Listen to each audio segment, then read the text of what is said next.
Não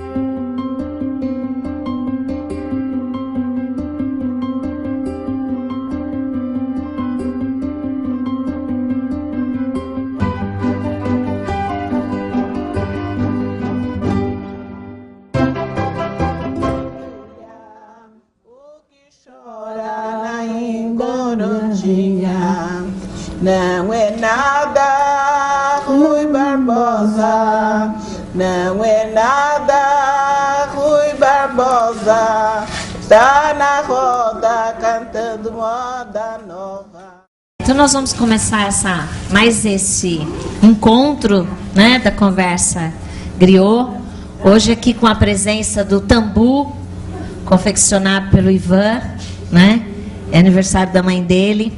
Então, mas ele quis trazer em homenagem a essa noite, né? Esse tambu que ele construiu aí tem bastante tempo, que ele fez artesanalmente, com bastante empenho, estudou bastante e trouxe então para estar aqui junto nesse momento. Essa conversa criou do mês de maio, então, esse mês de reflexão, em função do 13 de maio, e também o mês das mães, né? Que as 3 mães aqui, né? E todas as mães de leite, né? Que amamentaram esse país inteiro, né? E então agradecemos aqui a presença da dona Ângela, da Diva, da dona Joana, né?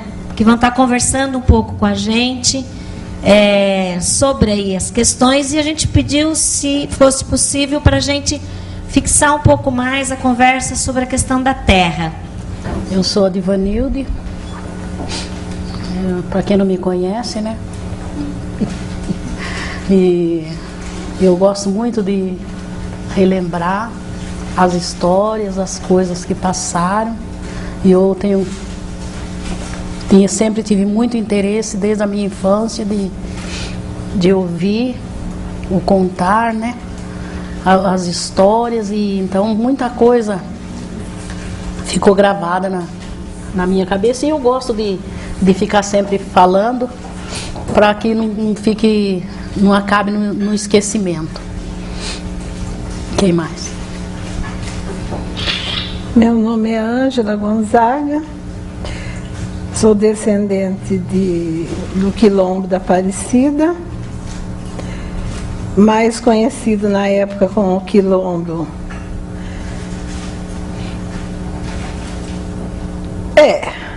Tinha vários nomes, né? Mas era comandado por 3 mulheres. Era conhecido como o Quilombo da Cabana do Mato, porque ele ficava no meio de uma mata, que é essa região toda aqui. Então, como eu cresci, fui criada, eu conheço a história desse pedaço, Lago Azul, Aparecida, tudo. E eu gosto de contar, porque senão cai no esquecimento, e não pode. Porque só nós temos o direito e o dever de contar a nossa história. Coisas que nos livros vocês nunca vão encontrar. Meu nome é Joana Barbosa da Costa, né? E eu vinha ali de perto de São Paulo, ali, não sei, numa fazenda. E meu pai veio nascido no estado de São Paulo, mas meu avô era africano. Ele libertou com 15 anos, meu pai. E minha mãe dele a minha avó veio da Bahia, lá da Feira de Santana. E da parte da minha mãe é mineiro e paulista, né? E eu gosto muito, me sinto bem, né? Tenho orgulho da minha raça, mas tenho sentimento do sofrimento. Pode a senhora falar, depois a gente fala. Eu não tenho muita coisa que falar, não, porque não conhecia o povo, só sei da história do que meu pai falava, que minha mãe contava, né? Eu já falei um pouco aqui, então vou deixar para elas, que elas têm mais coisa que contar, que depois a gente acaba de completar.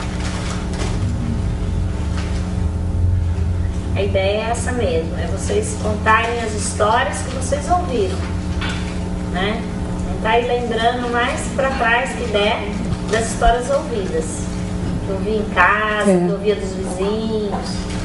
Eu ouvi muito falar da minha infância, toda a minha infância, porque tinha um dia de contar. Tinha o dia de contar. A mais velha contava história. E eu me lembro que quando ela vinha para contar, às vezes a gente não queria ficar para ouvir. Porque a gente era criança, tinha outros compromissos, né? Então ela sentava no chão, né? Assim, com as pernas assim cruzadas, que ela usava uma saiona muito grande, e começava a contar pra gente a história. Porque a história, ela contava pra gente que na época da escravidão, elas não podiam contar abertamente como nós fazemos agora. Então não podia se falar nada, inclusive tudo que se passou lá em África não podia falar aqui no Brasil. Então elas diziam que cochichavam. Então tem até alguns pratos que é servido nas famílias, que é para comer junto, na mesma vasilha, para poder ficar muito perto um do outro e para poder ir passando a história, né? Então enquanto se comia, a dona Ângela sabe que era feito sempre coisas que ficassem muito pertinho um do outro para comer. E enquanto isso eles falavam, porque não podia falar alto, não podia ninguém perceber que estava sendo passado. Então, para qualquer efeito, as pessoas estavam comendo, né? Então, essa tradição vem nas famílias. Eu canso o meu pessoal em casa de contar. Eu acho até que eles ficam assim meio cheios de mim às vezes, porque a cada coisa que acontece, um momento, eu falo para eles, mas acontecia isso na família, eu conto a história das pessoas da família que passaram. Não teve só tristeza na história da escravidão, teve muitas alegrias também. Teve muitos fatos assim, engraçados, muita coisa que acontecia. Então a gente tinha os parentes, tem a história deles que contavam, né? E a gente pega e conta para eles que estão. Às vezes eu falo pro Carlos Eduardo, para o Winnie, falo, Winnie, você sabia que teve uma tia nossa que fazia isso, sabe? Então eu conto para eles, para ver se vai, para ir perpetuando a história, porque foi assim que a história chegou para mim, né? Então eles contavam muito da situação de vida depois que terminou a escravidão, né? Essa questão de terras, né? Que a gente sempre foi tirado, né? Coisas do negro. O negro sempre foi ficando para um plano assim, segundo plano, né? Então eles contavam das terras, como que aconteceu, como que eles ganharam e como que eles perderam, né? Porque elas contavam que a terra era para ser dada logo pós a escravidão, que foi discutido, né? Como que seria feito, porque parece que tinha que vir a lei com indenização para os negros, né? Com algum tipo de reparação. Então eles disseram, era para ser em dinheiro. Depois decidiram que o negro não adiantava ter dinheiro porque ele não ia saber como gastar. Então decidiram que seriam terras. Aí que foi então feita essa distribuição de terras. Se vocês for ver aqui na região de Rio Claro, tem muita terra de negros que eram distribuídos na época, mas já feito esse acordo de que as terras, que eles teriam um prazo para trabalhar essas terras. Se eles não conseguissem trabalhar essas terras nesse prazo, eles estariam perdendo.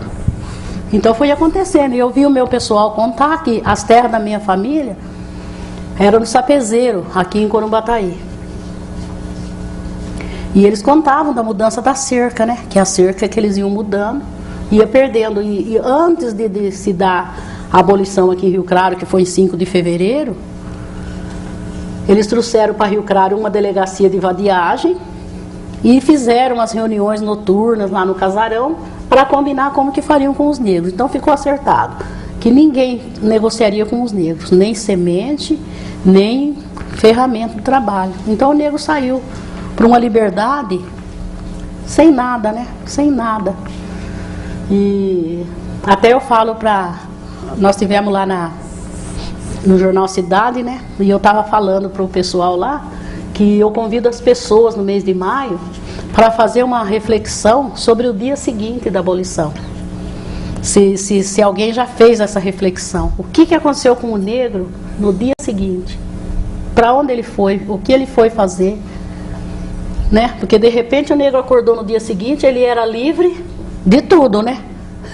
Não tinha comida, não tinha casa, não tinha nada. Muitos até não tinham família. Que nem aconteceu com meu bisavô, ele não tinha. Com meu avô, o meu avô não tinha família. Então ele era uma pessoa solta, né?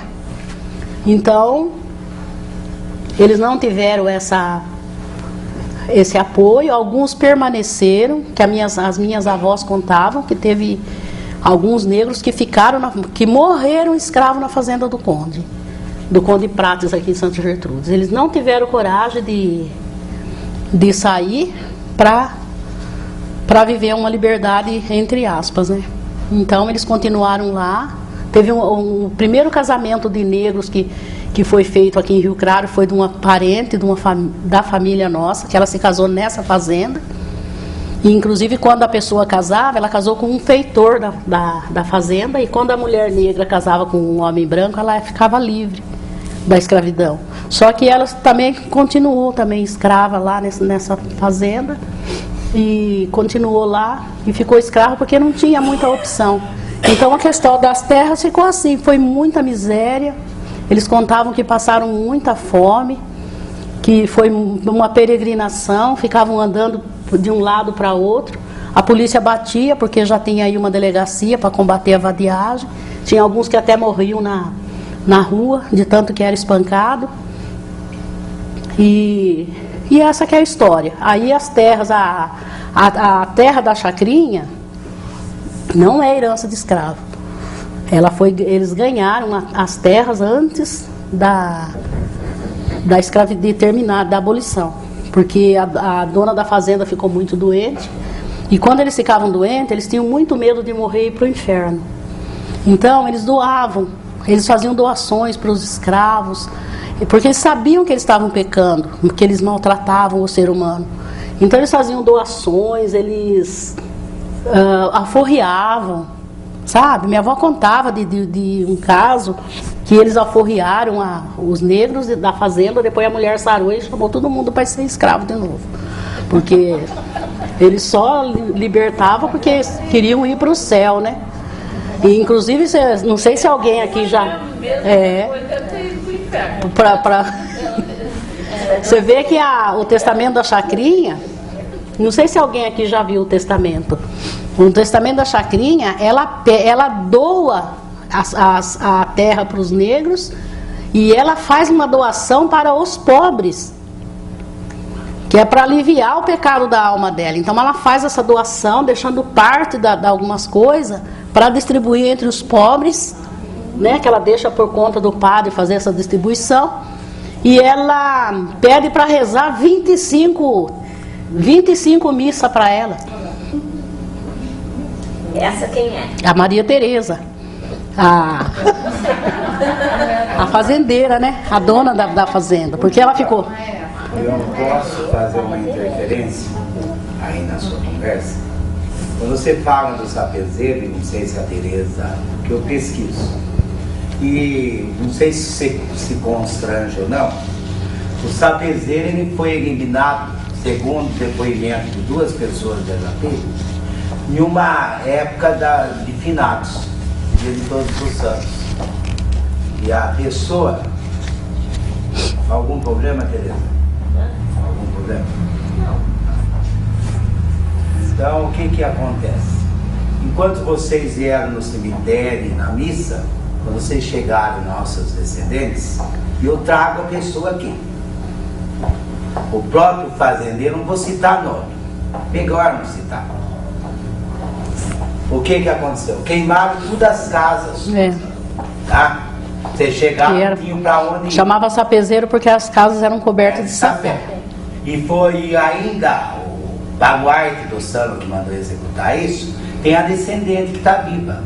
O marido dela foi obrigado a fazer isso, porque era capataz da fazenda. E é família bem tradicional de lugar. Tem várias famílias tradicionais. Como a minha também, publicamente, eu falo, na Guerra da Secessão. Então tem muita gente camuflada por aí. E que teve muita gente que saiu do sapezeiro por conta dessa questão de não ter como trabalhar essa terra, de não ter como sobreviver, né? Então as mulheres negras, elas vieram para a vila. Vieram para a vila para fazer serviço de ganho, né? Então elas que tinham que sustentar a família, porque as mulheres conseguiam lavar roupa, fazer quitutes e outras coisas. E os homens negros, ninguém dava trabalho para o homem negro. Você vê, quando chega na hora que liberta os escravos, eles trazem os imigrantes, né? Aí os italianos vêm para colher o café que está no pé. O café que eles deixaram no pé, quem colheu foram os italianos. Então o negro, ninguém queria pagar para o negro, a mão de obra do negro. Então, foi essa questão. Aí eles começaram a sair também no sapezeiro. A sair, que meus dois avôs, meu avô José e meu avô Benedito, eles contavam que eles saíram do... Os dois eram de lá? A minha família era dessa região aí. Que eles eram, pai e a mãe. É. Então ele diz que saíram de lá do sapezeiro em busca de trabalhar em outros lugares. Meu avô, o pai da minha mãe, ele amansava cavalo, sabe? E então ele era domador de cavalo, sabe? Então ele saía em busca de serviço, né? De trabalho assim em outras fazendas. Que foi quando eles peregrinaram muito, diz que passaram muita fome. Minha mãe contava que a minha avó fazia punha tudo que era tipo de legume, de coisa que ela encontrasse. Diz que eles encontravam muita coisa no mato, muita cará, muita serralha. Diz que ela fazia aqueles cozidão. E a minha mãe diz que eles nunca comiam, o meu avô com a minha avó. Eles diziam que não estavam com fome. Então minha mãe diz que elas comiam tudo aquela comida e eles ficavam com fome. Porque não tinha, era o que tinha para comer, então foi muito difícil. Aí eles começaram nessa peregrinação de ir para um lado, para outro, procurando trabalho. Depois meu avô veio parar em Corumbataí, que foi nessa ocasião que eu contei que ele voltou para a terra, para trabalhar na fazenda, e a minha mãe contava que foi a melhor época da vida deles, porque eles podiam... o fazendeiro ele levava a família toda para a lida. Minha mãe disse que com 6, 7 anos elas já trabalhavam já na lavoura. E meu avô teve 9 filhas, então ele criou a filha dele como homem. As minhas tias, elas seguravam os animais para ele domar, elas ajudavam ele no trabalho de pôr os boi no carro de boi. É tudo serviço de homem, elas aprenderam a fazer. E a minha mãe contava que eles foram para esse lugar, foram felizes nesse lugar. Porque antes deles irem para essa fazenda que eles disseram que tinha fartura, eles trabalharam em Leme, na fazenda Empírio. Hoje é o campo da aviação, né? Minha mãe disse que sofreram muito nessa fazenda, porque disse que eles viviam dentro da fazenda em regime de escravidão. Como fossem escravos ainda ali dentro da fazenda. Depois, quando eles saíram de lá e vieram, aí que a família toda foi trabalhar na terra. E a minha mãe disse que ele plantava milho, eles plantavam milho. Depois, o milho que caía nos carreador, o dono da fazenda falou que ele podia pegar para ele. Então, meu avô achou que aquele homem era um homem muito santo, que era um homem bom, porque acabou com a fome na família, né? Só que aquela terra que ele catava os grãos de milho no meio da terra era deles. Era essa terra que pertencia para os negros aqui na região. Então, foi esse período aí que eles não passaram fome, porque diz que eles catavam o milho do meio dos carreadores, trocavam até às vezes, né? Vinha na vila, trocava às vezes por outro tipo de alimento. Então eles começaram a se alimentar 2 vezes por dia, né? E ela falava muito dessa região aí do Sapezeiro. Inclusive, a maioria dos negros que moram na região do bairro do Estádio veio do Sapezeiro. Veio do Sapezeiro. que era para aquelas bandas de lá. Depois tinha esse quilombo, que é o da família da Dona Ângela, que era da banda de cá. Agora, as pessoas, como que falava, liderança de quilombo que falava, eram sempre as mulheres. Lá nesse quilombo do Sapezeiro, quem liderava no Sapezeiro era uma negra chamada Matilde. Então tudo era ela quem tinha que resolver. E ela fazia Era tudo. sempre mulher ou era que região? Os quilombos, a história dos quilombos no Brasil é sempre liderada por mulheres. Em muitos e muitos lugares. Você vê, tem muitas mulheres na região de Minas, do Rio de Janeiro. Então, todos os quilombos, eu não consigo, não pesquisei também por quê. Né? O que eu sei é que o primeiro, quando construiu o quilombo de Palmares, quando fundou o quilombo de Palmares, quem fundou o quilombo de Palmares foi uma mulher. Porque ela saiu, fugiu, né? Que ela foi trazida escrava, ela era rainha, onde ela... Inclusive, ela veio para o Brasil, não gostou daquilo que viu, do que estavam fazendo com os negros e fugiu. Então, quando ela chegou nessa serra, ela viu que o lugar ali era bom para ela trazer as pessoas para ficar com ela. Então, o que ela fez? Voltou nas fazendas e escolheu 5 maridos. Ela tinha 5 maridos. E a partir desses 5 maridos, ela montou um exército. Aí eles começaram a tirar Aí ela foi seguida por outras, né? Como a Tereza, né? Aqui perto de Sorocaba também diz que teve uma liderança muito forte de quilombo. Aqui na região de Rio Claro, o pessoal da Dona Ângela liderava, eram as mulheres. Os homens passavam, né, pelos quilombos. Eles passavam, pernoitavam e continuavam. E as mulheres que ficavam ali. Então, o quilombo de Palmares mesmo, a história nos negou esse fato. Porque a história fala muito de Zumbi, né? De Gangazumba e de Zumbi, mas antes, você vê que o Zumbi dos Palmares, ele era neto de Aqualtume. Quantas já tinha passado, né? Para chegar nele. E já tinham passado outras mulheres, já tinha passado a Cotirene, né? Que foi liderança ali. Inclusive, quando o Zumbi chega, mesmo nas decisões de guerra que ele toma, tem que buscar a Cotirene para ela vir dar a última palavra. Se ia para a guerra, se ia ou se não ia. Então era sempre, tanto que Gangazumba desobedeceu, né? Porque as mulheres tinham sabedoria. Nós temos mais sabedoria mesmo, né, Dona Ângela? Então, aqui na região não era diferente. Tinha as mulheres que lideravam os quilombos, que cuidavam da população. E essas pessoas que vieram que moram naquela região da cidade, eles vieram do Sapezeiro, que nem o Ariovaldo, a família do Ariovaldo.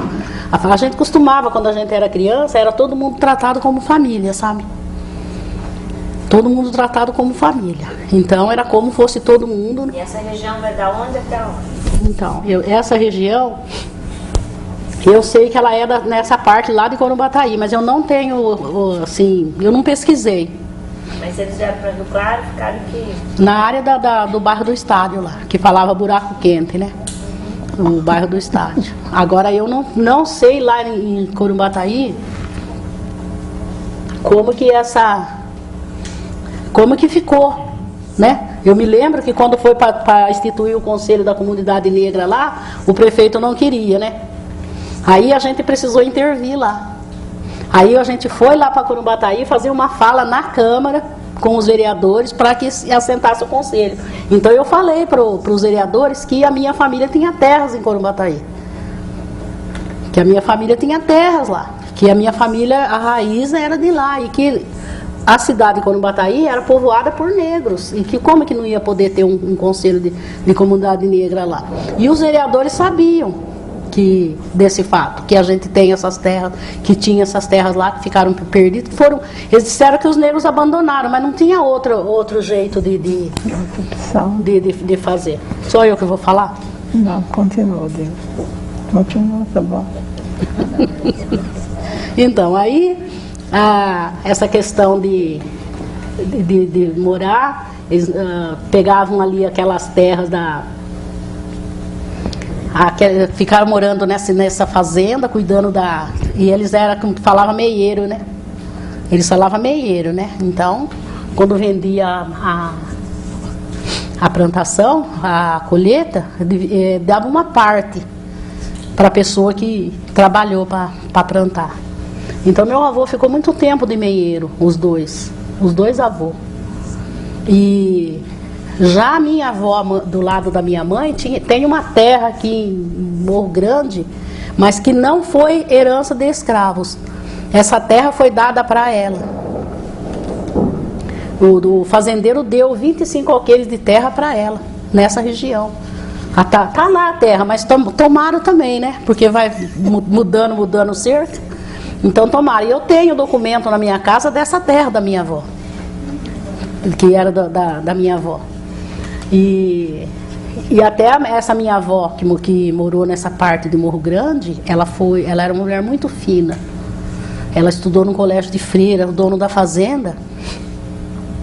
Pois ela, para estudar, eu não posso contar tudo, né? Porque tem parte da história que eles não autorizam a gente a contar, né?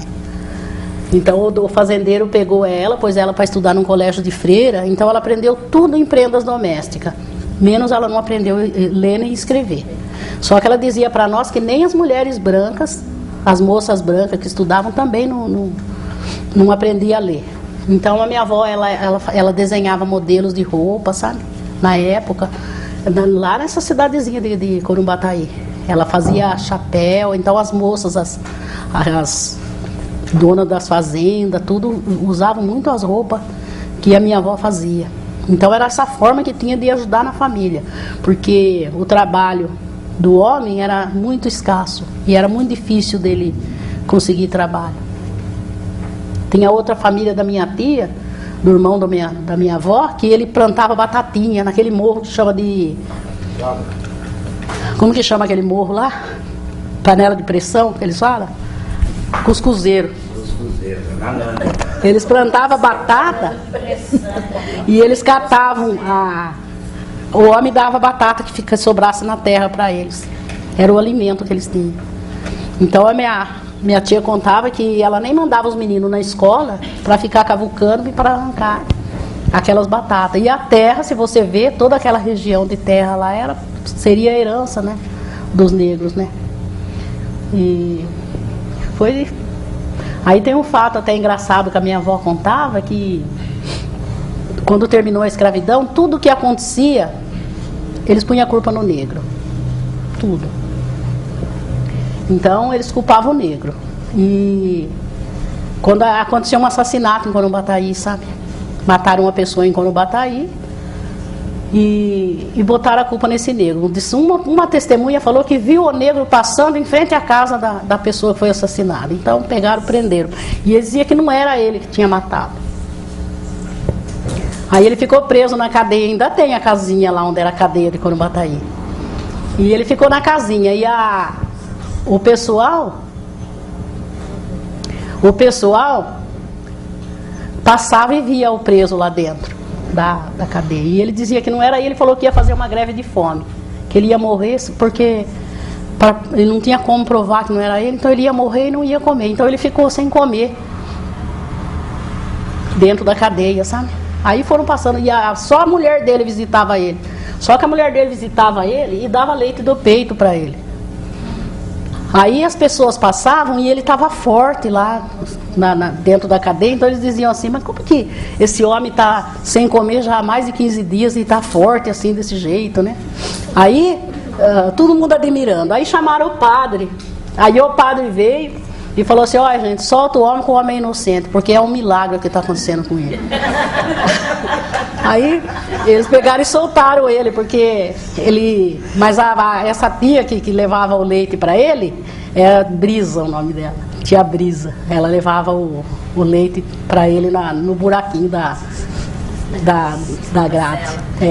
Então esses fatos aconteciam muito da pessoa ficar presa por conta de um crime que outra pessoa tinha cometido, né? Essas terras que minha avó contava que aqui nessa fazenda do Horto também, essa fazenda é dos negros também. Teria sido doada para os negros, uma fazenda que tem aí no Horto. E diz que ali viveu uma pessoa também, um homem, um escravo muito bonito, né? E as sinhás gostavam muito do escravo. Aí o fazendeiro mandou. O fazendeiro matou uma pessoa e falou que era ele, para ele ficar preso. Ele ficou preso ali onde é o fórum, ali diz que ele ficou ali preso. E eles falavam que era ele que tinha matado, porque para tirar ele do meio da mulherada, porque ele tinha muito, as mulheres tinham muito apreço por ele, sabe? Sim, ele era uma pessoa muito boa.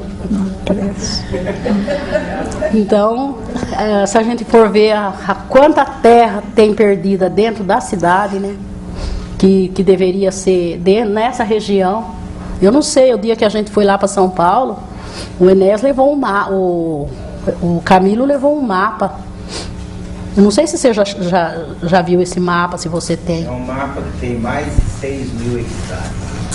Sai daqui, vai lá para Itaúna, tudo, onde as fazendas, eu tenho tudo catalogado, a Tereza já tirou alguma coisa também. E aonde é o Horto de Camacô, assentamento, o Irineu viu também. Essa mulher muito rica, ela já doou essa parte para o governo do estado, que era uma fazenda muito grande. Então o Horto de Camacô não consta. No próprio mapa tem isso daí. Então o Horto de Camacô hoje está nas mãos dos assentados, tem algum descendente que não toma isso. Juridicamente, não quero ser atrevido aqui. Terra aqui em Vitória tem o INCRA e tem a Casa da Agricultura, tem o cadastro de 1.300 propriedades. Tanto o Campo do Coxo também, parte eram suas. Agora, o que eu acho que tem que ser resgatado, pelo menos a história. Eu acho que, no que eu vejo na história do Lucrar, desde quando eu estou aqui, houve uma agenda, e a Tereza, acho que foi muito criativa, de fazer essas conversas e a gente está ponto. Porque eu acho que o que é de direito é de direito. O que também teve, já tivemos uma conversa no Casarão, acho que Tereza, Irineu e outros foram, tinha gente, os escravos brancos. O café estava pronto, é que nem hoje. Eu fiz uma entrevista para o jornal regional. Lá eu citei alguma coisa, um material que eu tenho, que eu gosto de guardar. E como que a diva pegou e falou. Foi muito prático chegar a comer o café. Agora eu quero ver formar o café. Na época. Mas quando eles então, vieram... essa tecnologia não é só do café de vocês. Quando eles vieram já tinha 3 séculos de escravidão. A cana de açúcar no Brasil a gente deve aos negros. Porque não tinha inseticida, não tinha fungicida, porque graças a Deus tinha mato. Agora, o fato do negro vir para o Brasil trabalhar agricultura também não foi por acaso. Porque a tecnologia da agricultura lá em África era muito avançada. Então, muita coisa, muita tecnologia que está aqui na nossa agricultura hoje foram os negros que trouxeram. Então, não foi por acaso que os negros vieram. Eles tinham conhecimento das plantas, né? Tinham conhecimento até da parte medicinal das plantas. Então, por isso que eles vieram. Então, quando for escolher um povo para vir... Eu falo para as crianças na escola, na minha fala, que quando os negros chegaram, o Brasil não estava pronto, estava tudo para fazer. Então não tem nada no Brasil que não tenha passado pela mão do negro. Porque o negro foi o primeiro trabalhador brasileiro. Então ele veio trabalhar aqui, Rio Claro mesmo. A minha família mesmo contava, a minha avózinha contava quando eles fizeram a igreja matriz. Eles tinham pressa de fazer a capelinha da vila e deixaram os escravos trabalhar sem tomar água, para ir mais rápido o trabalho.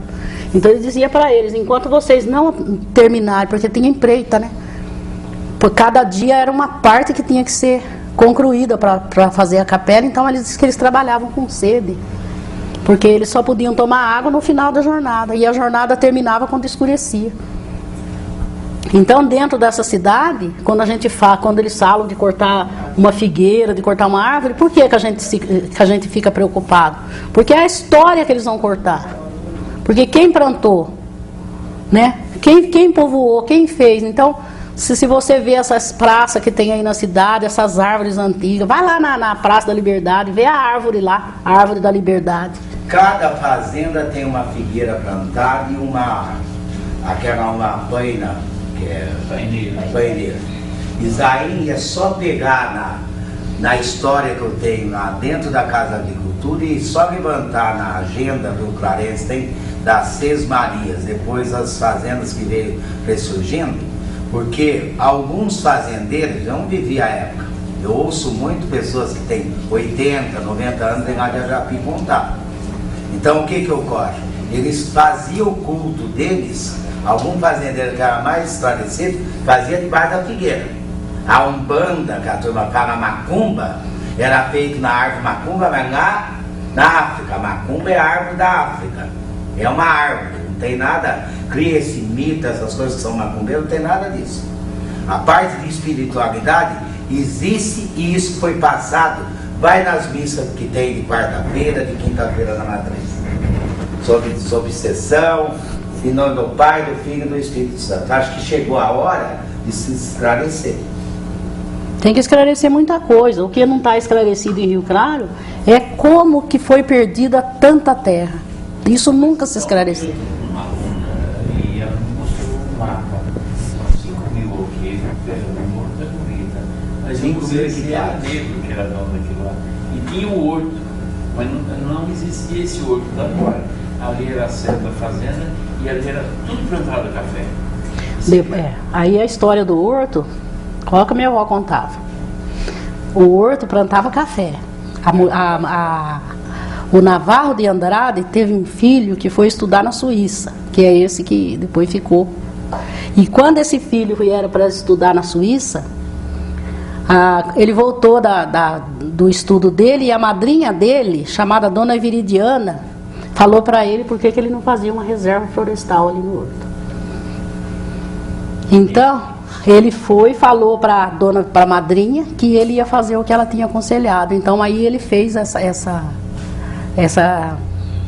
reserva no horto. Então, sem querer desmerecer os homens, eu sempre falo que as coisas importantes da história foram feitas por mulheres, né? O horto florestal. Até o dia que o Enéas fez um evento lá para falar do horto tudo, que eu tive lá, ele fez um evento muito bonito lá. Bastante. Lá em Ouro Preto, quando teve a libertação dos escravos, eles não tinham onde ficar. Então aquela estrada que sai de Ouro Preto para Mariana, você vê todos os buracos na estrada onde eles moravam. Eles moraram em buracos. Tem lá até hoje. Depois de trabalhar tanto, né, gente? E a casa. E aí essas figueiras mesmo que foram plantadas aqui, eu via na minha família, as coisas aconteciam debaixo da figueira. Aconteciam embaixo da figueira. Então, quando alguém... Às vezes eu via uma discussão assim de família, as pessoas... quantas vezes eu vi minha mãe falar com meu pai assim, mas por que você está fazendo assim? Você jurou para mim debaixo da figueira que você não ia fazer isso? Né? Você falou para mim, comigo embaixo da figueira. Então a figueira era um ponto de referência. A figueira, dona Diva, no meu entendimento como agrônomo, a copa dela é cheia de energia por causa de fotossíntese. E as raízes tabulares da figueira, ela avança. Então há uma troca de energia. E essa energia da natureza também ajuda a energia espiritual. Não sou nenhum ser extraordinário, mas eu estudo muito. Quando eles vieram do Sapezeiro para Rio Claro, eles queriam fazer o cordão do carnaval aqui em Rio Claro, porque eles faziam o cordão do carnaval em Corumbataí. Então eles fizeram a reunião embaixo da figueira, da Boa Morte. Fizeram a reunião embaixo da figueira e para decidir como que eles iam fazer para fazer o cordão do carnaval em Rio Claro. Então, para vocês verem a importância que tem para a gente, né? A história. E essas histórias que a gente ouviu dentro da família da gente, dentro da casa da gente, não está escrito em parte alguma. Quem ia escrever da importância dessa figueira para a população negra? Por que ela era tão importante? Então eles se reuniam ali, as reuniões aconteciam ali, eles faziam samba ali, faziam... O quadro mostra bem. Então, eles... O quadro acontecia... Mostra bem isso ali, né? As pessoas... Essa terra mesmo essa terra da igreja de São Benedito era um quilombo também. O pessoal morava lá nessa terra. Agora a terra da Chacrinha, antes eu não me lembro o ano que eles ganharam essa terra. Eu sei que foi antes da abolição. E as pessoas que ficavam livres por algum motivo iam morar na chacrinha. Os negros que fugiam podiam se esconder na chacrinha, porque o capitão do mato não podia entrar na chacrinha para pegar, porque era propriedade particular. Então os negros que moravam nessa região era uma propriedade particular. Então as pessoas moravam ali e era uma comunidade. E ali eles trabalhavam a plantar, comiam o que eles plantavam. As coisas que eles plantavam, eles comiam e eles viviam em harmonia naquelas terras. Mas aí começou a vila começou a crescer e foi sufocando tudo, né? As pessoas, o casamento da minha mãe contava que a festa, o casamento dela foi na Chacrinha dos Pretos. Aconteceu na Chacrinha dos Pretos, a festa do casamento. Quando tinha alguma notícia para dar para a comunidade, tinha que ir lá na Chacrinha levar a notícia lá. Quem ia se casar, quem ia batizado, quem morria, quem nascia, ia lá na Chacrinha. Então as pessoas passavam, a minha mãe conta que as pessoas quando vinham da região aqui, eles passavam pela Chacrinha, né, para saber as novidades. Então eles passavam pela Chacrinha para saber os últimos acontecimentos, né, as novidades. O pessoal que morava lá na Chacrinha, ele tinha uma batida do tambor de anunciar os acontecimentos. Então, cada tipo da batida que se ouvia, às vezes de madrugada ou de manhã, era para dar uma notícia. E pela batida, a pessoa sabia se alguém tinha morrido, se alguém tinha nascido, se alguém ia se casar. Então, aí todo mundo já ia para lá para se inteirar dos acontecimentos. Então, um fato daí, as festas aconteciam lá. Tem alguns pratos que a gente prepara na família, que eram preparados na chacrinha, né? Uma vez o Craudo de Mauro falou para mim que Rio Claro não tinha nenhum prato típico da cidade. Aí eu falei, tem prato típico das regiões dos quilombos. Tem os pratos que era feito nos quilombos. Aí eu fiz uma vez uma exposição para ele ver.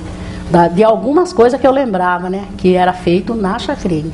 Então a chacrinha dos Pretos para nós foi uma perda assim. Aí tem algumas pessoas ainda lá, um espaço muito pequeno. Cada vez que a gente visita eles, o espaço deles está menor.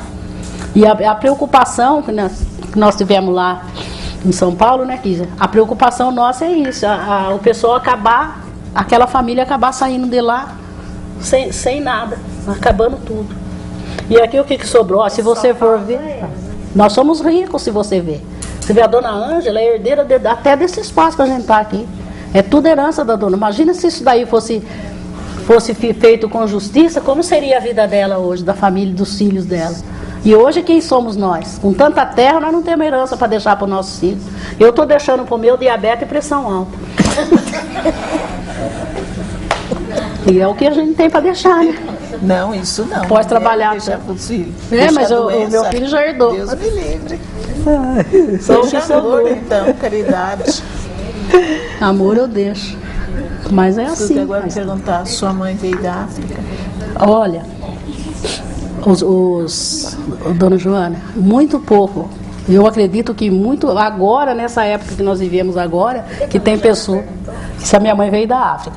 Agora, nessa época que nós estamos vivendo, tem gente que vem da África porque quer, né?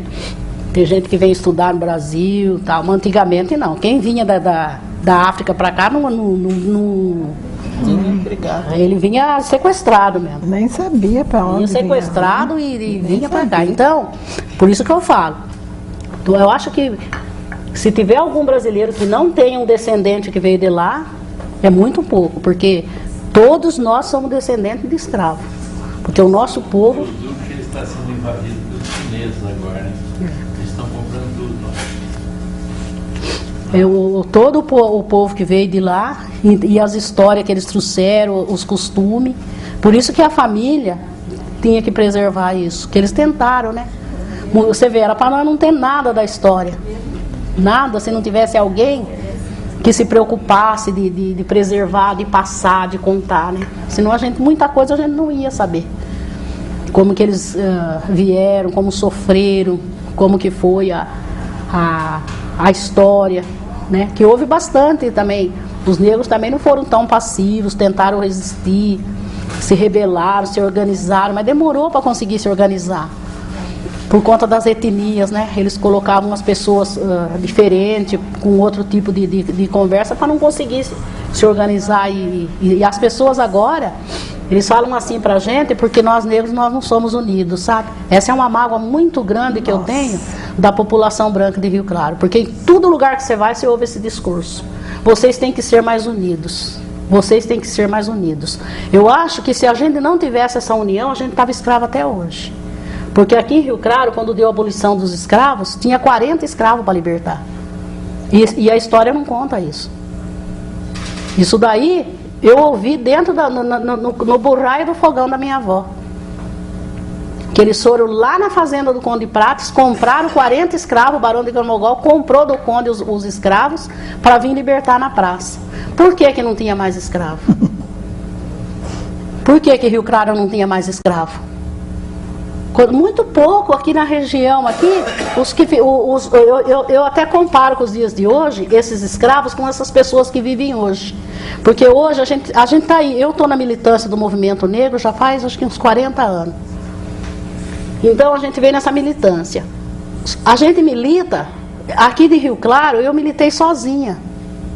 Eu cheguei a militar sozinha, até eu fazer militantes.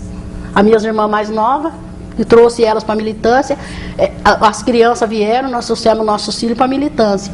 Então, eu saía daqui de Rio Claro para ir fazer marcha para as crianças ir na faculdade hoje. Então, quando eles hoje têm alguma conquista, foi por conta de muita luta. Então, eu saía daqui, eu tinha medo de chegar lá em São Paulo, numa cidade grande, aqueles cavalaria, polícia, e a gente no meio, tem hora que eles prensavam a gente, mas a gente tinha que lutar. Então, quem daqui de Rio Claro saía para militar? Igual lá atrás. Não era todos os negros que queriam se rebelar. Tem alguns que se acomodavam, achavam que daquele jeito estava bom, que não precisava, eu não vou, estou garantido aqui. Você vê, quando termina a escravidão, o negro continuou dentro da senzala ainda. Continuou lá escravo por quê? Porque ele se acomodou. E a mesma luta que eles faziam lá atrás, que teve aqueles que resistiram, muitos que morreram. Aqui em Rio Claro mesmo, nós tivemos um negro que foi frito em praça pública. Jogaram óleo quente nele em praça pública, para ele contar onde que ficavam os quilombos. Hoje nem tanto mais, mas a gente cansou de ver o pessoal, inclusive os negros, reverenciar a Princesa Isabel.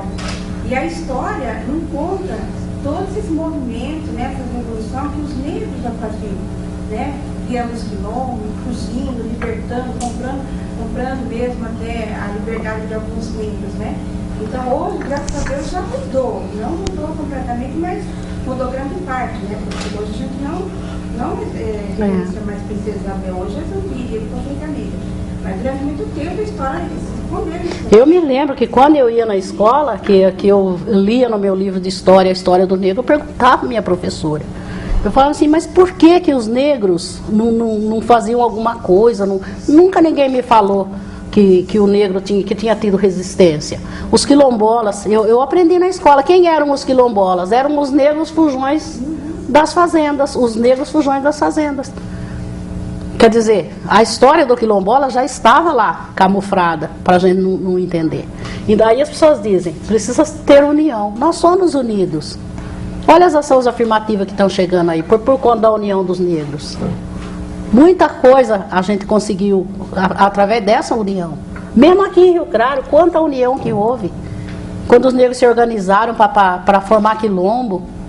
Aqui, quando às vezes a gente fala de quilombo, as pessoas acham que é lá longe, lá em Pernambuco, que foi o quilombo. Mas aí, os quilombos aí, olha as mulheres quilombolas aí, cuidando da plantação e criando os filhos. Né? Então, isso já é a união. Nós não tivemos a união das mulheres negras de Rio Claro, que se uniram para combater o tráfico de crianças que acontecia dentro de Rio Claro, que as crianças eram levadas embora, as mulheres não ficaram quantos anos sem... Minha avó dizia 4 natais sem ter filho, para acabar com o tráfico de criança. E para que a gente vai ter que ser mais unido? Será que o branco é tão unido assim que chega a ponto da gente não conseguir ser igual? Será que eles concordam também em tudo? Né? Então eu falo, essas pessoas, hoje nós temos pessoas que não militam, que acham que, aí a gente vai lá, briga, conquista. O Estatuto da Igualdade Racial, gente, eu saí daqui de Rio Claro sozinha para ir a Brasília de ônibus. Quase morri. Sabe como que eu fui para Brasília daqui de Rio Claro? O prefeito da época falou que de Rio Claro não saía uma perua para ir para Brasília. Nem para mim, eu peguei uma carona em Araras, nem para uma condução para ir até Araras eu não consegui. Eu fui de ônibus até Araras e peguei o ônibus lá e fomos de ônibus até Brasília. Para chegar lá em Brasília, para fazer a marcha pelo Estatuto da Igualdade Racial. E será, se eu daqui de Rio Claro não tivesse ido, aqui de Rio Claro, quem foi brigar pelo Estatuto da Igualdade Racial? Tem negro que eu encontro hoje, eu falo assim, você tem que ver no Estatuto. A pessoa pergunta o que é Estatuto. Tem gente que pergunta o que é Estatuto. Então essas pessoas já existiam lá no passado, que não fazia luta, que não lutava por nada, que ficava, se acomodava. Então é assim que é. Mas não é a questão também de desunião. É a questão de não acreditar, de tanta dificuldade que era, de tão difícil que era. As pessoas às vezes até falavam que não era negro.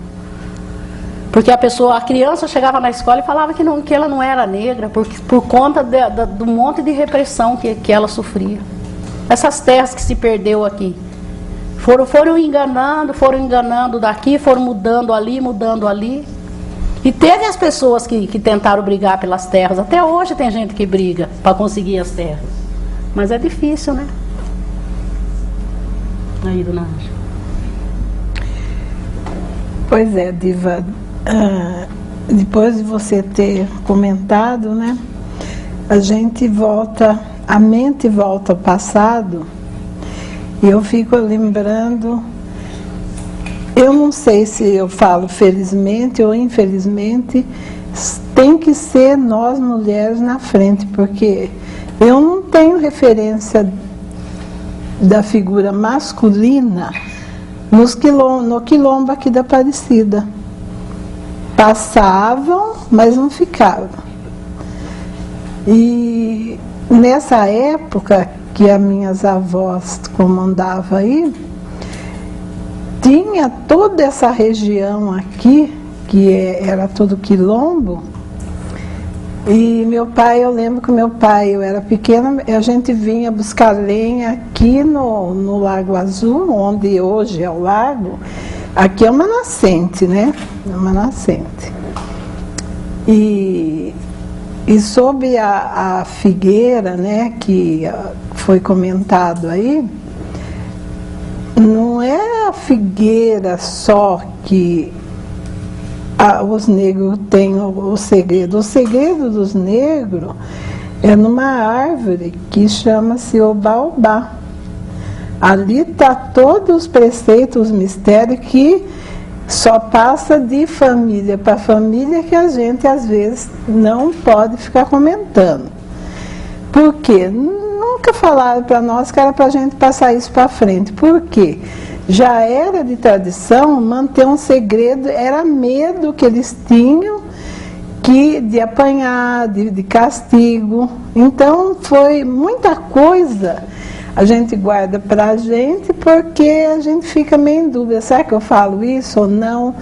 Né? Ninguém falou nada se era para comentar ou não. E também eu acredito que entre nós aqui, quem que nunca ouviu ou sabe da tradição que o negro tem de conversar somente com o olhar? A gente se conversa com o olhar. Isso vem lá da senzala. Porque se abrisse a boca, apanhava, e isso era um dos, né, castigo. Então, dependendo do olhar, às vezes eu estou num lugar, eu estou conversando com o olhar com outra pessoa, né, Kisa? E tudo bem, tudo certo, tá entendendo? Então tem muita coisa que a gente às vezes não comenta, mas tem hora que escapa, como essa do olhar já escapou, já falei, tá entendendo? Mas tem coisas que a gente ainda traz isso de raiz. Né? Agora, da Chacrinha dos Pretos, Eu me lembro que eu ia lá com a minha avó ia buscar um capim. Eu não sei, você que esteve lá há pouco tempo, é um capim dourado, Diva, que eu vi, se não me engano, parece que foi a Bel que eu vi com uma bolsa, alguma coisa, um capim. Ele é dourado, é a coisa mais linda, ai que cheiro, uma delícia, e lá tinha. Então eu ia lá buscar e eu vinha deitada na carroça no meio daquele capim. E isso daí, o cheiro dele ainda eu sinto, né? São coisas da infância que marcam muita gente. Mas do sofrimento, no quilombo daqui, já não tinha mais, que eu me lembre, né? Já não tinha mais porque era muito secreto, muito escondido, era onde os negros fugidos vinham, então ninguém falava nada. Infelizmente, esse negro que a Diva comentou, que ele foi jogar o óleo quente nele, foi na praça, né, Diva? Foi lá na praça. Ele vinha ver. Não, da Liberdade, né? Isso foi uma das coisas. Tem de uma negra também que ela achou muito lindo, ela gostava de ouvir o sino da igreja de São Benedito tocar. Ela gostava. Aí ela comentou com um feitor, né, que era branco, que ela gostaria tanto de ter um sino e tal, mas ela falou assim, por falar. E ele, para agradar ela, ele foi lá e ele roubou esse sino. Nossa, vocês já imaginaram o rolo que deu, né? Aí eu sei que sempre tem um que conta onde estava o sino, porque o sino, eu nunca vi um de perto, mas deve ser grande, né? Aí levaram ela lá de frente, porque as malvadezas, para não falar o massacre, era tudo lá em frente à igreja de São Benedito, para servir de exemplo. Aí chamaram todos os outros escravos dali da redondeza e, infelizmente, bateram nela até ela desfalecer para a morte. Além disso, retalharam tudo a mão dela, porque eles achavam que era ela que tinha roubado. Como que uma mulher ia carregar, ia subir, pegar o sino e tal? E o feitor batendo nela, ajudando, sendo que foi ele. Então são coisas que a gente, sabe, foi muito sofrimento aqui na cidade. Rio Claro é uma cidade racista. Isso daí todo mundo sabe, né? A gente vai driblando a situação, mas todo mundo sabe que aqui não é fácil não, né? Agora ainda mais ou menos, né? É mais camuflado, né, dona? Tá mais camuflado, né? Porque agora tem umas leis, então a pessoa às vezes fica com medo, né? Mas é uma cidade racista, devido a essas presepadas do passado, porque os barões aí, eu que o digo, quantas vezes eu lembro que eu ia junto com a minha avó, né? Levar cesta e mais cesta de flores, de fruto e um monte de coisa, e levava a troco de levar moçoilinha, menininha lá, né? Aí a minha avó ia levar as coisas para eles e eles estavam lá com as meninas, e eu via, né? Aí um dia queriam que eu ficasse lá, minha avó falou, não, ela não vai ficar. Ah, então não precisa nem vir mais. Então, foi a época de escassez, porque era em casa, a família, todo mundo era lavadeira, né? Foi aonde que a minha mãe começou a cozinhar, né? Também para uma família tradicional da Avenida 1, né? E foi aonde que deu para sobreviver, né? Mas a gente sabe que nesses casarões, eu estava olhando um por um, eu conheço um por um desses casarões. Quantas vezes eu não visitei esses casarão com roupa na cabeça, mala aqui, duas aqui e uma na cabeça, que eu ajudava minha mãe a levar. Tinha uma vergonha, mas, né, tinha que ir. E a gente entrava pelo fundo. Ali na Filarmônica, negro não entrava, imagina. Então, quando a minha mãe estava trabalhando na casa de um figurão, numa dessas casas aqui, que eu não vou citar o nome, que já nem tem nada a ver mais, que Deus o tenha. Aí, a minha mãe falou para mim assim, vamos lá que eu vou levar esses biscoitos de araruta que eles encomendaram, não sei o que, não sei o que. E eu tinha curiosidade de ir ver o que tinha lá dentro, né, da Filarmônica, porque era um prédio, né, todo mundo falava que não podia entrar lá dentro, não sei o quê. E eu fui, mas nem na soleira da porta eu pisei. Aí minha mãe deu a volta ali pela Avenida 5, né? Aí abriram o portãozinho lá, minha mãe entregou a encomenda e voltamos para trás. Não era permitido. Então, a gente sempre vem desse não pode, não entra aqui, que não pode ir lá que negro, não entra, não pode isso, não pode aquilo, não pode aquilo outro. Foi aonde que nós fomos se fechando para a nossa comunidade. Isso não quer dizer que nós somos desorganizados. Muito pelo contrário.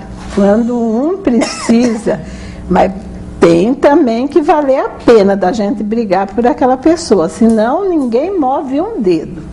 Se a gente vê que a pessoa que fez aquilo, fez porque sabia que depois ia complicar e quis, teimou de fazer, nós não levantamos um dedo. Agora, se a pessoa está sendo injustiçado, todo mundo vai em cima. Então a gente é unido, sim. Eu também não aceito, já falei que reunião que eu tiver e alguém, seja do alto, baixo, médio escalão, eu não tenho papa na língua mais, né? Nem... Tem opiniões diferentes, né? Isso não quer dizer que não é unido. Né? Mas faz parte. Pensar de forma diferente. Depende do modo de falar, né, Tereza? Se falar assim, a gente não pode fazer nada. Mas falar, vocês não são unidos, aí eu não vou aceitar mais. Não é porque nós somos negros que temos que ter o mesmo pensamento. Claro. Mas tem que saber também falar, porque eu tive domingo num hotel fazenda, que fui fazer um passeio, e lá tinha assim, um tipo de um museu com as coisas da época da fazenda, mas na época da escravidão. Aí eu estava olhando, sabe, tem até umas coisas assim, sabe, coisa de tortura, a gente fica vendo, e eles não podiam fazer nada, não podiam falar nada, e a gente agora pode falar, a gente pode fazer alguma coisa, então nós não podemos ficar quietos. Né? A gente exige respeito, a gente tem que se dar e receber respeito, né? Então, eu acho assim, né, o que a Diva comentou, da chacrinha, da época, foi uma época tão dolorida, tão difícil, que eu não sei, sabe, eu fico às vezes pensando, só de eu estar aqui, quem veio no navio, que sobreviveu, eu já me sinto uma vencedora, porque não foi fácil. Para começo de conversa, sair da África, que eles pegavam, não vinha diretamente no navio, ficava naquela roda, dando volta na árvore de esquecimento, ficava dando volta, para a pessoa perder a memória até de onde estava, e para eles testarem a resistência do que ia aguentar para vir, os que não aguentavam já ficavam por lá mesmo. Quantos morreram no caminho? Quantos morreram? Jogaram no mar. Exatamente, né? Eu sempre falo, eu acho falta de família, né? Porque infelizmente a minha família, de certo, foi separada a hora que chegou aqui, porque eu não conheço ninguém. a não ser a minha bisavó, né, tataravó, né, minha mãe, meu pai, então, e a família que eu formei.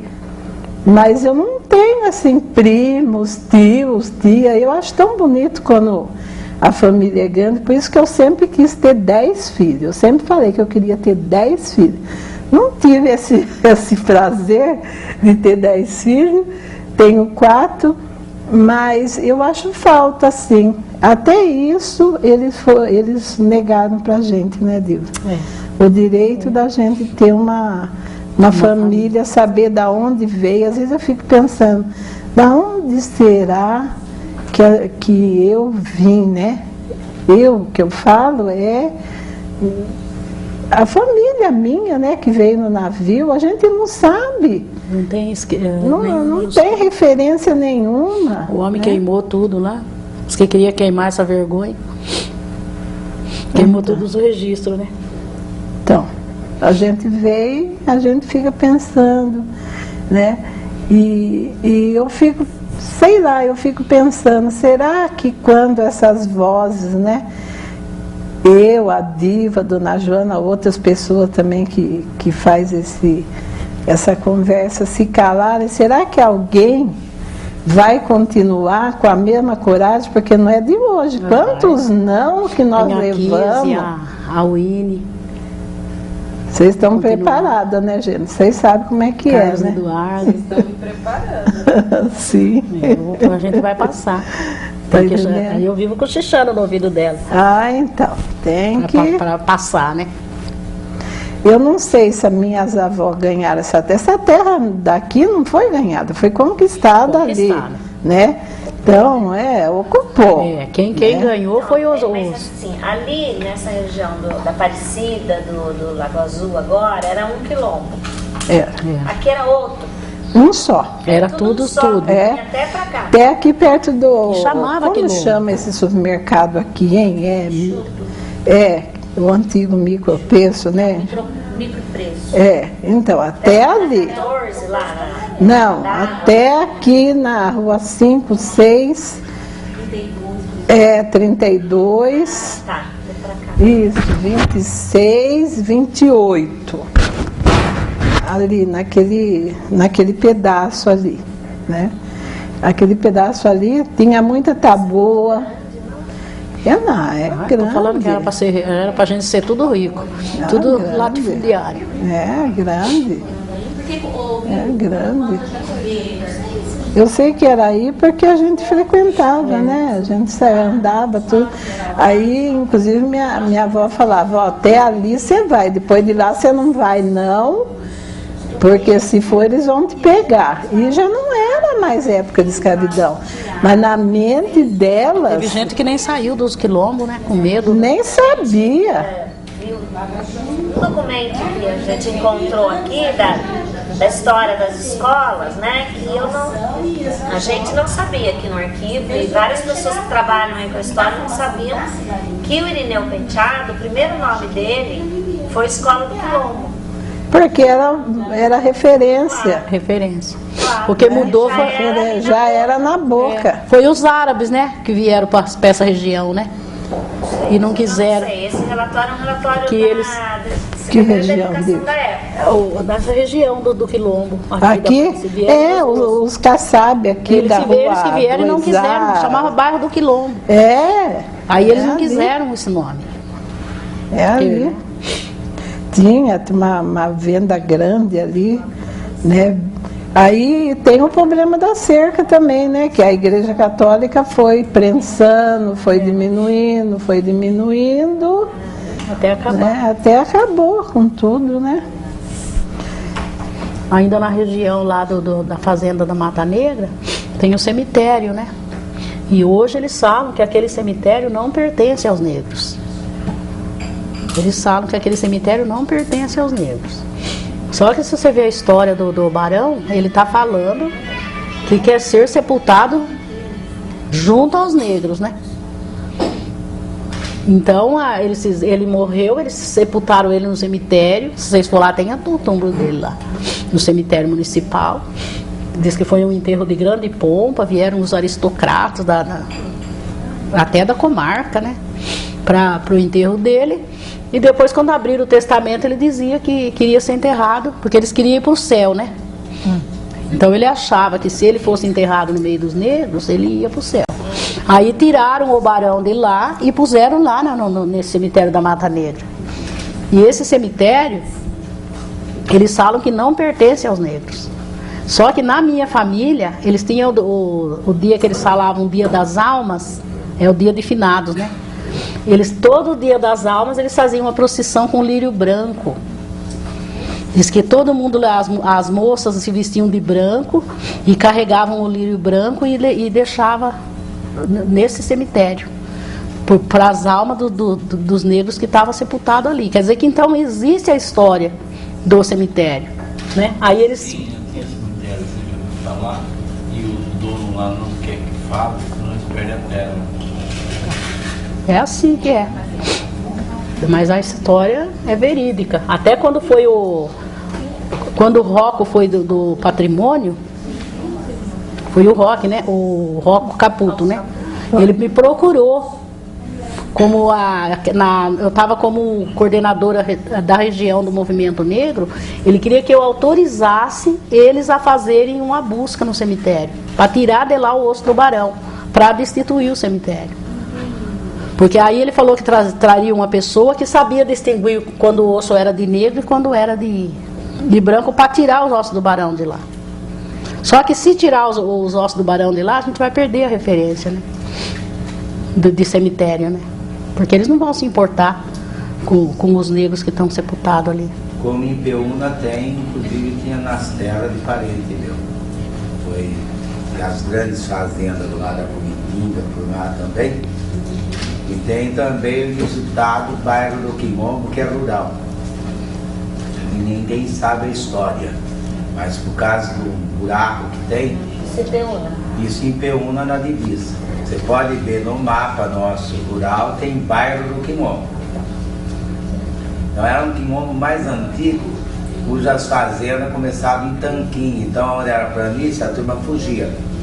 E tem uma depressão ali no lado do Biri, que a família da minha mãe é golfe. Então lá tinha a casa do Biri, a fazenda Curitiba, que eu tenho parentes em Peúna. E tem dois cemitérios, tem um no Biri e outro lá no canto da serra, onde era o Cantagalo, tudo que corresponde àquele mapa que está na mão do Camille e do pessoal lá em São Paulo.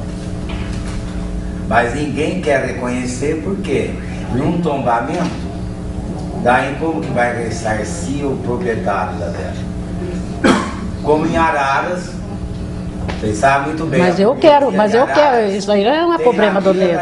Como vai ressarcir não é problema nosso. O problema nosso é recuperar o patrimônio.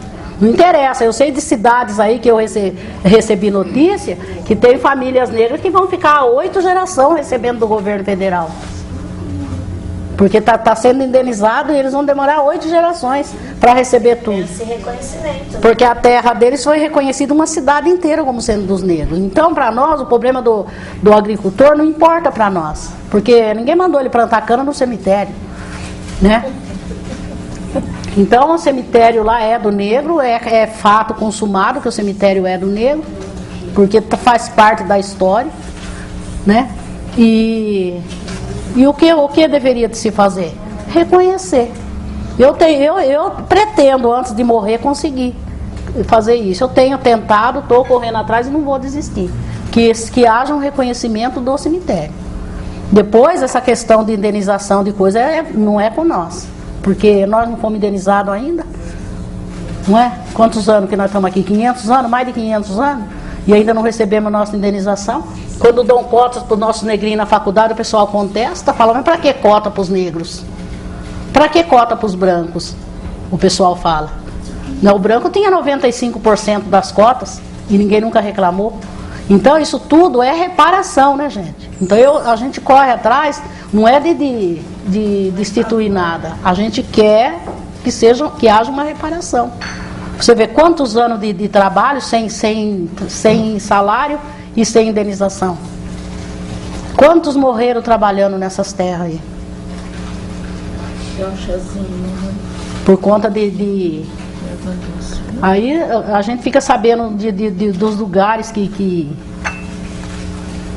oh, dona, obrigada. Não, obrigada. Então eu acho assim que as pessoas se preocupam com quem? Com a pessoa com o agricultor, com a pessoa que está utilizando da terra, que está em cima, que nem a terra da chacrinha. Está todo mundo em cima da chacrinha. Tem uma faculdade em cima da chacrinha que não dá cota para os negros. Não é? Então, gente, eu sinto muito, mas tem hora que a gente tem que desabafar, né? Você vê, a gente não tem, nós não temos nada. Olha, eu quero que vocês vá lá ver como que vive a família. As famílias que vivem lá, como que eles vivem. Estado deprimente. Enquanto todo mundo tá vivendo bem da agricultura, tudo. Que nem lá na fazenda Mata Negra. Falaram mas não tem como provar, diz que o proprietário não quer que fale que o cemitério. Onde eles enterravam os negros, então? E quantos que morriam, gente? Quantos? Quanta gente que morreu. Naquele lago lá, muitos. Naquele lago, você conhece a história, né? Do lago, né?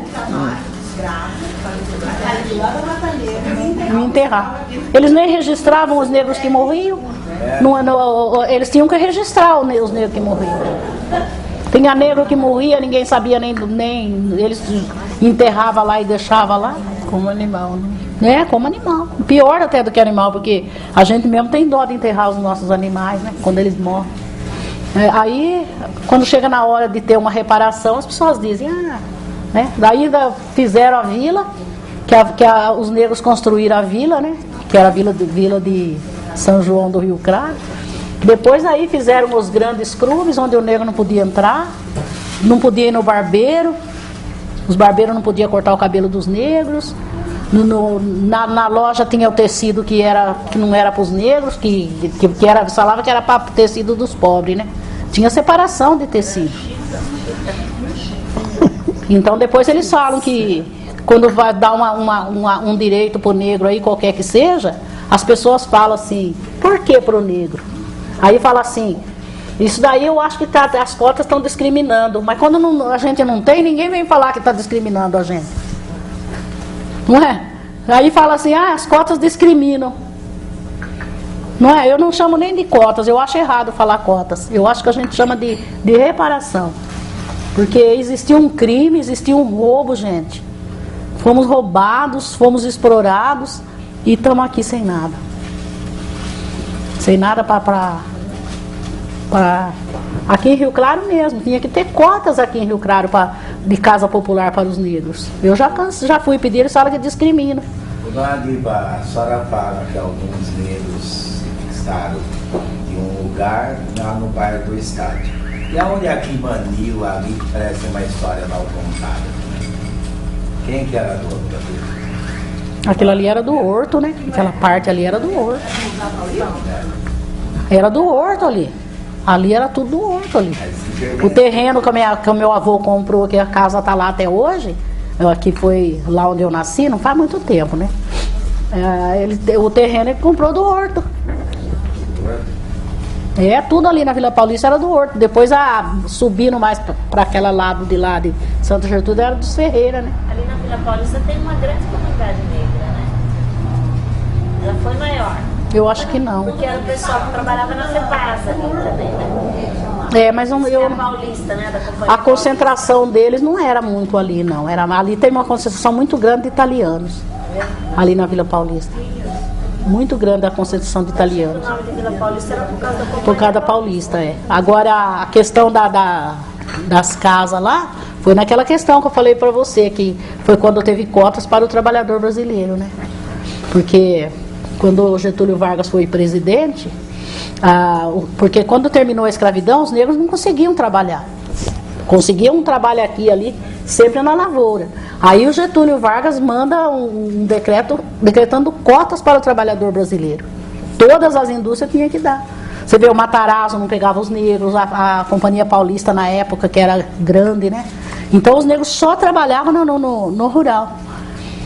Aí quando veio essa lei das cotas, que a minha família entrou na Companhia Paulista, você pode ver o grande contingente de negros que é da Companhia Paulista. Acho que a maioria dos mais velhos aqui trabalhou, né, meu Por conta pai? das cotas. Foi. E mudou a história da comunidade negra. Mudou. Porque aí eles entraram na indústria, aí eles foram conseguir, eles facilitaram a compra de terrenos. Você pode ver. Só não podia entrar no Grêmio. A maioria dos negros são proprietários da Era sócio do Grêmio. pagar, descontava. Descontava. O Grêmio, não. Não entrava. Mas era assim.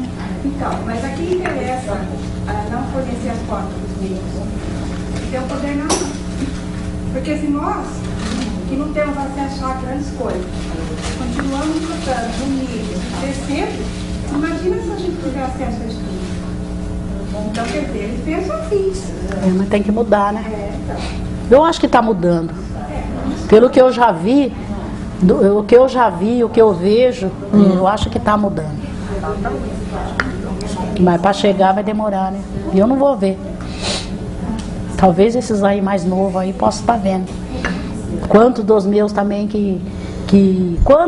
quanto dos meus que não ia achar que eu estaria aqui no arquivo, eu, a dona Ângela e a dona Joana, falando da questão racial. Mas A gente não entrava quando fez o centro cultural lá, a gente não era só negro que não entrava lá. Os pobres não iam no centro cultural. Não iam no centro cultural. Porque eles traziam as peças dos famosos, dos atores famosos, tudo, então só a elite da cidade que conseguia frequentar. Isso é recente, isso é uma história recente. Então, a gente não ia lá. História de 30 anos. Menos eu, No Tereza. cinema, nessa década de 70, 60. tinha o cineminha aqui da FEPASA. Não, no Excelsior. Aqui, O Excelsior tinha duas partes, né? Tinha uma parte que tinha, como que falava? Puma. Então era mais caro. E tinha a parte onde a população em geral entrava, né? Então tinha duas filas, né?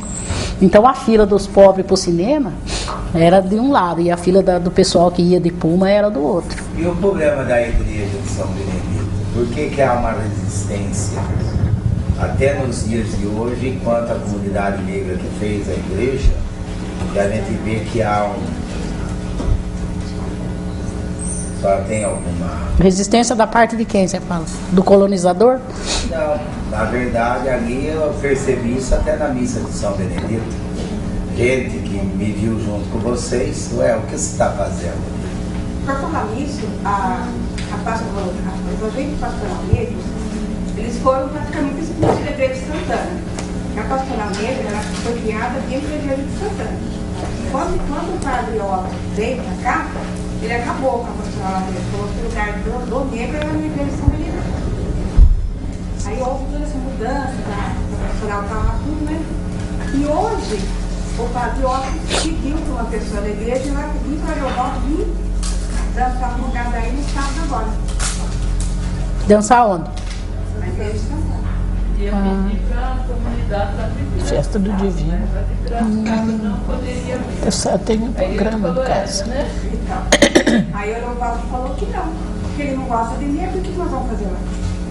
Nós não vamos apresentar lá só. Eu nessa parte de igreja aí, eu não tenho vergonha de falar que eu não venho de uma família católica. Porque as pessoas que militaram no movimento sabem a resistência que teve na igreja para com o negro, né? Não é muito tempo que o negro entra dentro de uma igreja, que o negro era barrado. Então, às vezes as pessoas questionam, falam, teve uma missa afro, a igreja era para estar cheia de negros. Então, as religiões que os negros trouxeram da África, as religiões de matrizes africanas, eram proibidas, né?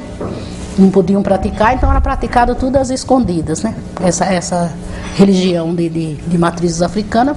Os negros não podiam entrar dentro da igreja, só ficava lá fora, porque não podia. Mas esse porquê ele não podia entrar, não era por causa de negro, era por causa dos brancos que não Porque não recebia. permissão deles. Não tinha. Então não criou nas comunidades negras esse hábito de frequentar a igreja, porque aí foi passando, né, nas gerações. Então a grande maioria da população negra no Brasil é de religião de matriz africana, mesmo aqueles que falam que não são, porque naquela cidade histórica de Minas, tem a igreja dos negros, é de um lado da calçada e dos brancos do outro lado da calçada. então, porque eles construíram aquela igreja para eles poderem entrar. É a padroeira. Santa Ifigênia, que foi construída pelo Chico Rei, né? A igreja de Santa Ifigênia. Tem uma que o contratador fez para Chica, né? É. Para Chica da Silva. Pediu. Então, você vê, nem a Chica da Silva podia entrar na igreja, quer dizer, a nós. Não, né? não. Então existe essa resistência aí. Você vê, a igreja de São Benedito, quando ela foi construída, eles queimaram todas as moradias dos negros que eram naquela região, porque os negros moravam na região dele. Teve um pessoal que falava, meu tio Luiz e minha tia Aparecida, que na época vieram morar dentro da casa da minha avó, porque foram expulsos de lá da praça. Da Praça São Benedito. Então eles disseram que ia fazer a igreja, mas disse que demorou muitos anos para construir a igreja depois que queimaram a casa dos negros lá, que derrubaram. Se você olhar aqui no quadro, você vai ver lá como que era. Então aí os negros saíram, foram espalhados, né? Alguns foram morar na chacrinha. Aonde é o Bom Jesus também era seu, né? Acho que era a área do quilombo dali de São Benedito, que vai até Piracicaba, né? Aquela região ali, né? Mas é o que eu posso falar. Chega, né, gente? Sabe que o meu time tá ganhando? Tô ouvindo esse monte de... Deve estar, porque é pouco, né? Porque se perdendo ia ser mais... Eu não sei, eu tô... Em relação ao Grêmio, hoje eu dou aula de capoeira lá. Então pra mim é uma conquista. Hoje o Grêmio tem mais de 100 anos. É uma conquista pra mim como capoeirista e negro, dar aula lá hoje de capoeira. Não só lá, eu dou aula em escola que hoje é 90% evangélico. Tem capoeira para todos. Filho de pastor faz capoeira hoje. Então, porque a capoeira também, ela foi muito perseguida também. Código penal. Porque eles, aliás, na época da escravidão, os negros mataram muito o senhor com golpe de capoeira. Eles Pensou o medo daqueles homens, aquelas bombonas, aqueles caras. Eles davam com o pé e ninguém sabia por que eles tinham morrido. Morria, ninguém nem sabia por quê. Às vezes não eles deixa a levavam- marca. A maioria dos cocheiros, eles matavam na estrada, às vezes eles levavam de volta, falando que passou mal e morreu. Passou Às vezes mal. eles jogavam no mato e fugiam com a charrete, né? É. A única coisa que não tem relato na história, que a gente já fez um monte de pesquisa e tal, é a respeito das mães negras, as amas de leite. Não existe relato de nenhuma ama de leite que tenha feito alguma maldade com uma criança. Não.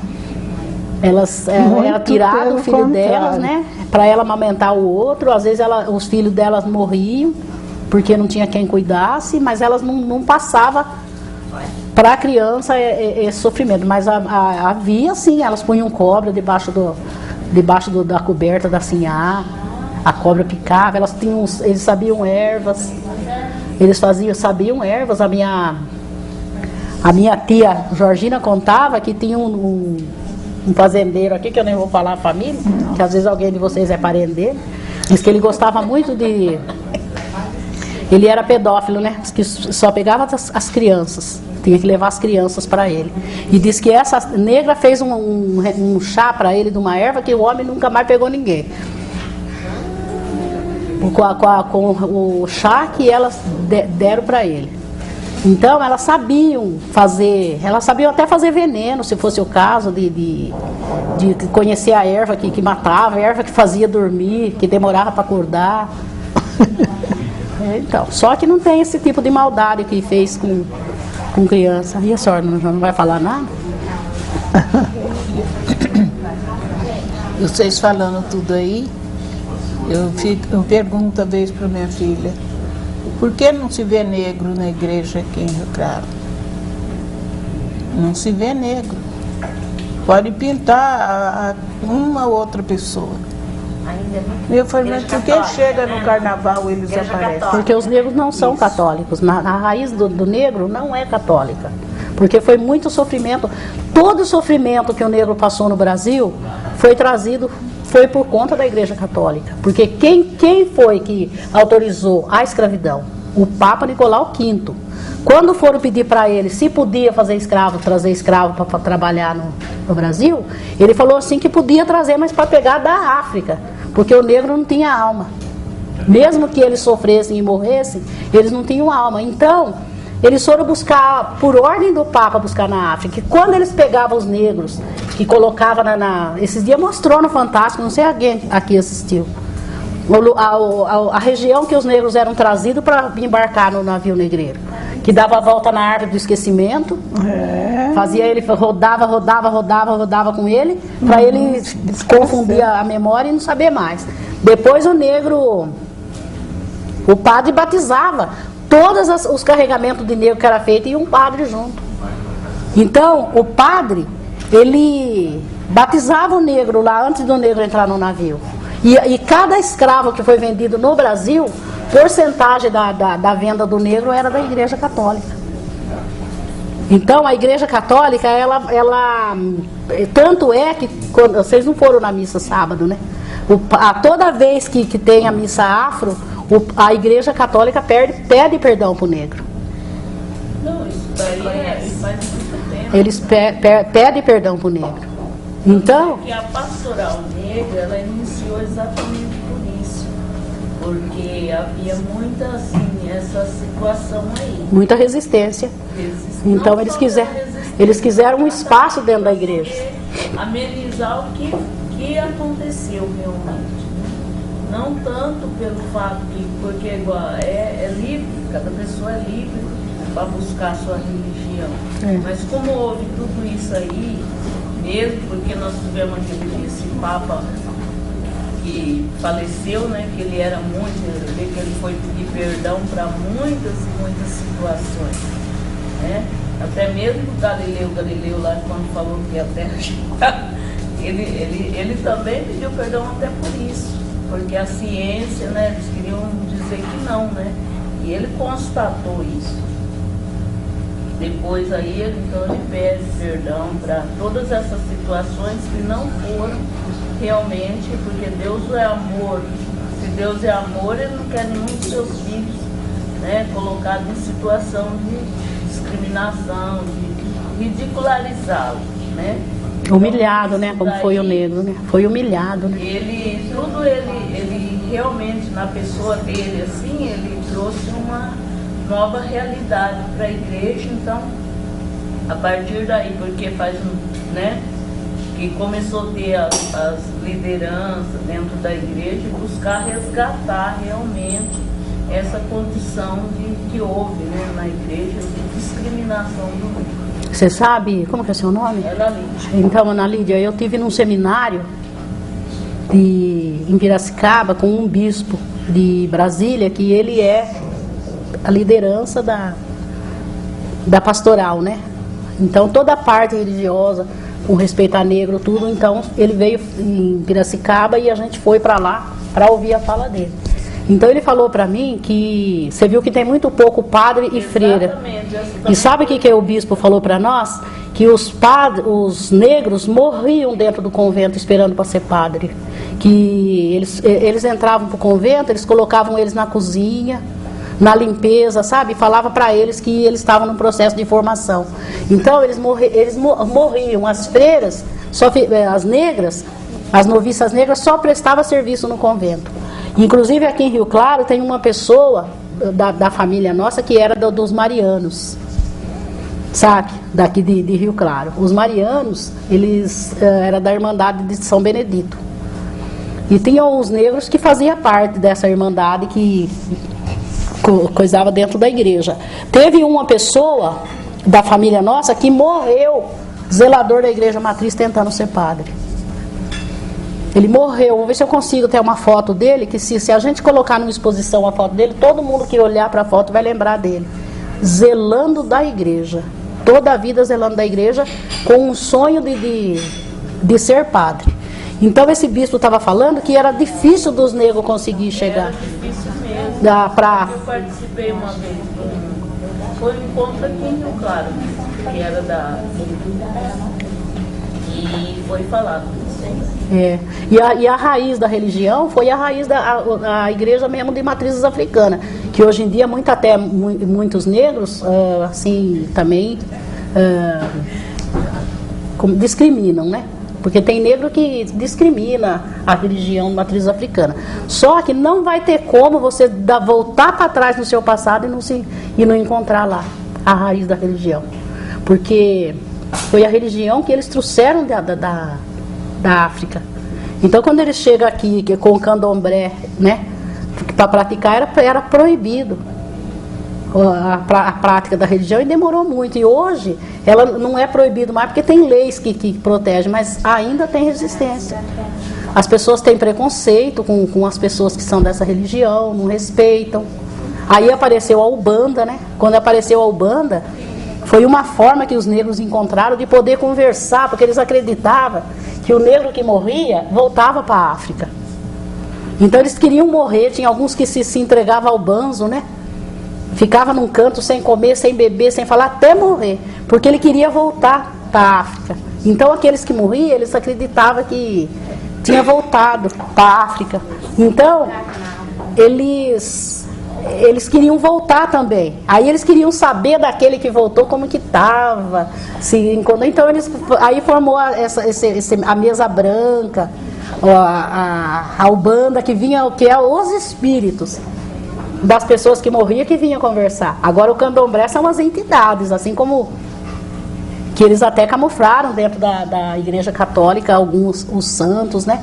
Então, se for ver, a ideologia é a mesma dos santos da igreja e das divindades do candomblé, que são considerados para as pessoas como os deuses, né? Então hoje existe sim essa resistência, e as pessoas não vão na católica às vezes, porque às vezes são de religião de matriz africana, mas não fala para ninguém. Porque ainda, né, existe muita demonização da religião de matriz africana. Mas só que a gente não pode desconsiderar, porque a nossa resistência cultural, ela passa pelos terreiros, pelas casas de santo. Os guardiões mesmo das culturas são as mães de santos, os pais de santos, né? Quanto dos nossos ancestrais a gente não sabe também, por conta disso, né? Por conta dessa repressão, dessa demonização da religião de matriz africana, o quanto da nossa cultura está escondida lá dentro, né? A gente vê que muita coisa da história dos negros, a gente ouve muito do Nordeste, Norte e Nordeste, Rio de Janeiro, né? Que a cultura foi preservada ali. Né? A história do samba no Rio de Janeiro passa, né, por uma mãe, né? Uma mãe que acolhia ali os cantadores. Então, quer dizer, hoje a gente vê essa questão da religião, a gente tem a liberdade de escolher, de frequentar, né? Mas é que é aquela questão, né, de ver que o Brasil é o país do catolicismo, e daí tem aquela visão de querer que os negros também estejam lá. Não, mas, né? Mas acontece que tem todo esse contexto histórico, tem toda essa proibição que houve, e não faz muito tempo. Hoje a gente também convive com isso, né? Esse depoimento que a Lourdes deu, a gente vê que ainda tem de querer falar onde o negro pode ir, onde o negro não pode ir, dentro de uma religião católica. A Bahia, né? Por exemplo, exatamente. A Bahia convive os dois. Alguém lava lá a escada do Bonfim, mas o verdadeiro católico está lá e o umbandista está lá também. Aqui em Rio Claro. Mas existe já abriu um pouco mais dessa Aqui em Rio Claro há muita intolerância religiosa. A intolerância aqui. Hoje, inclusive, eles não têm intolerância religiosa. Acharam um jeito que também está derrubando. Que jeito? Colocando a lei para não se matar mais animais. É uma forma de matar a religião. É uma forma de estar também discriminando a religião e acabando com a religião. Porque se coloca a lei para não matar animal, como que a religião de matriz africana vai fazer? Eu me lembro aqui em Rio Claro que tem essa resistência muito grande com a religião. E sabe onde o pessoal se reunia? No Tamoio. Quando construiu o Tamoio, então no Tamoio tinha, de segunda-feira, tinham os trabalhos da Mesa Branca. Não sei se alguém conhece, os trabalhos da Mesa Branca. Na quarta-feira, o pessoal da Ubanda.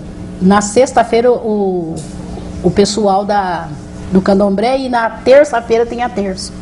Tinha o que? O terço. Toda terça-feira tem a terça. E vocês mesmo que faziam? Então o pessoal que era da religião católica ia na terça-feira, fazia o terço lá. Só que a manifestação acontecia lá dentro porque não podia ser. Às vezes quando estavam lá fazendo os trabalhos, as pessoas tacavam pedra no clube. E então tinha que ser com a porta fechada, né? Escondidinho lá dentro para fazer esse tipo de... Então todas as manifestações religiosas aconteciam lá, dentro do Tamoio, que era o nosso espaço de representação, né? Era um espaço onde a gente era representado. Ali representava tudo ali. Então ali onde se fazia, porque não podia. Então. Bom, gente. Pra mim tá bem, gente. Se deixar, eu fico a noite inteira falando. Tanta coisa, tem tanta história, não tem. Nós agradecemos aí nossas convidadas de hoje, né? Eu nem deixei elas falar. Não, mas nós deixamos com elas. Eu não sei, né? Um fala e o outro escuta. Né? Veio já maiorzinha pra cá, né? Ela não é, né? Muito bom, né? Organizar mais encontros pra gente conhecer mais essa história, né? Outra vez a dona Joana vai cantar. Sabe? Então, aquela eu ia falar isso. Ela cantou para mim hoje. A dona Joana sabe uns jongos. Ela sabe sim, ela sabe sim. Pra gente encerrar, né? Pra fechar. Ela sabe sim. Um jongo aí que a senhora estava falando que a sua mãe cantava. Pena que o Ivan não tá aí para bater. Isso com a gente, e aí a gente então, depois desse jogo, encerra aí a atividade de hoje. Eu vou cantar só um versinho, viu? Tá bom, só? Gente, acompanha com palma. Ó Maria, minha filha, ó Maria, minha filha, o que chora na engorotinha, não é nada,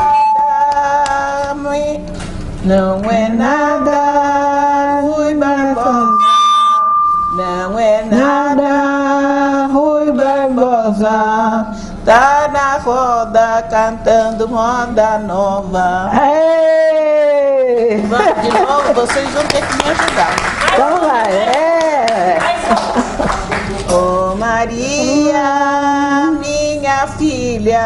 Vamos, gente, vamos aprender o jogo aí. Maria, minha filha, o que chora na engorondinha não é nada, Rui Barbosa, não é nada, Rui Barbosa, tá na roda cantando moda nova. Aê!